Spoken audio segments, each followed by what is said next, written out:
دا کس چې دی دا دایني یو طرف ته اشرف غني صاحب بل طرف ته عمران خان صاحب صحیح ده کنه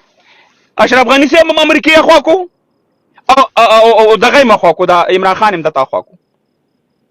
او تاسې خپې اړه مې کړې وي چې اشرف غني ختم شي او ملي اردو زموږ د افغانستان ختم شي نو موږ به چېرته په ترقۍ او په پرمختګ کې راشو نن ستا څه حال شو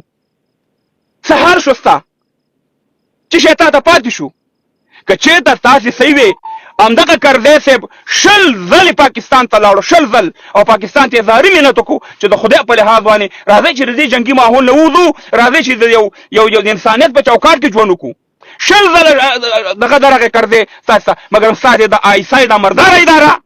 دا قاتله اداره دا د انسانیت دشمنه اداره دا د پښتنو قاتله اداره همدا فیصله کړې و چې تر څو پورې د اشرف غني حکومت او ملي اردو نه ختمه کړي تر هغه پورې دغه ختمه کړي څه توره دی وکړه تاسو توره وکړه څه دغه دی وکړه چې شاید لاس سره رااله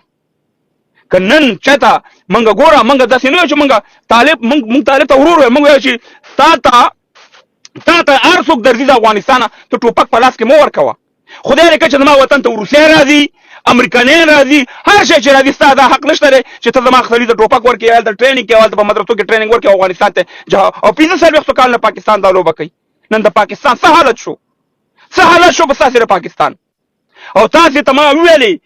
د پي ټي آی ورونو دا تاسې دا میسج پرېږدم دا وګوره د عمران خان او د اشرف غني صاحب عکس دا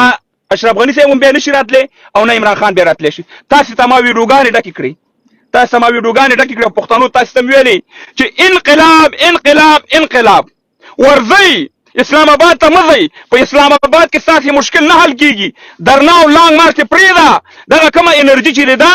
همدغه عمران خان همدغه وخت دی عمران خان ته ووایه چې په دې اټک باندې موږ خپل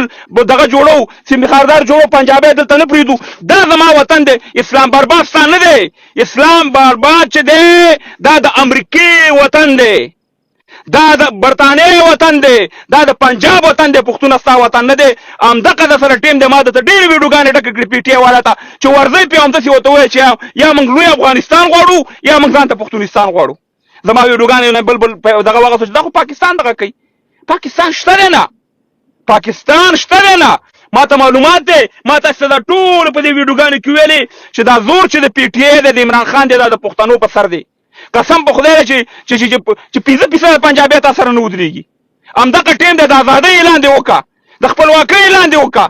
نن ته په قرضونو کې ډوبي نن ته په بدبخته دی یو بوجۍ وړو پورې نن ته مهربانه خپلو بچیانو ته ډوډۍ او دغه نشي پیدا کولی څه حل دی شو او څه حل دی کېږي نور د څه حل روان دی ځکه چې تاسې افغانستان ته همیشه خپې اړمې کړي همیشه هم د افغانستان د تباهۍ او د بربادۍ دپاره دا سوچ فکر چې تا خوا کړی نه په پاکستان نشته ما درته مخکې ویلې چې پاکستان که مطلب کیا امریکا او برطانیه دا دروغ دی چې دا د کلمې په نوم ازاد شوی او پروژه کې ازاد شوی اټومي پاور دی او دا دی ستا سفارت یې خرڅ کو په امریکا کې خرڅ شوی دی ستا هوایي میدانونه خرڅوي بله ورځ دومره ایټم بم دی امریکا درته جوړ کړی امریکا بیا دا نوي دی ته یې نه شي ده کولی بیا ته څه شی کوې څه شی کوې موږ تاسو ته دا ټولې خبرې کړي افغانانو پښتنو ورونو هر شی همدله په ثبوت باندې رسولی زه چلنج ورکوم چې زما خبرې ښه